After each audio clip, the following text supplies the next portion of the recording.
Now staying strong. Today marks the 3rd anniversary of the Boston Marathon bombings.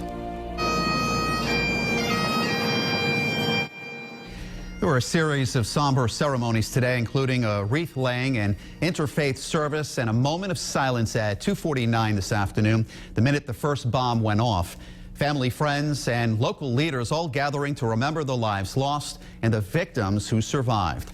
New at 6, we're also catching up with the acting chief of the Woonsocket Police Department, who is running this year's marathon on Monday.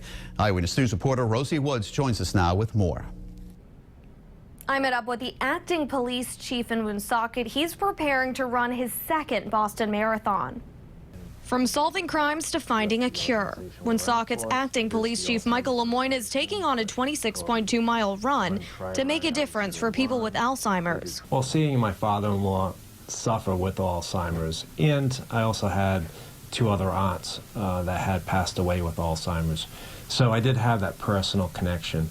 And since I like to run anyway, and of course Boston Marathon is one of my goals, I combine the two.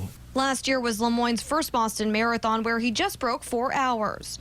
So I was happy with last year's goal. So this year I want to really beat that. And after months of training, he's prepared for the long trek from Hopkinton to Boston's Boylston Street once again. All the training is done. You know, we've been training since November. Now, as he mentally prepares for the big race, this police officer says he's excited to see his family at the finish line. My wife and kids will be there at the finish line.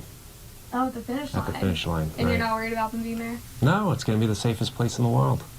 Lemoyne also tells me that the 35 people in his chapter of the Alzheimer's Association, they've already raised $450,000. In the control room, Rosie Woods, Eyewitness News.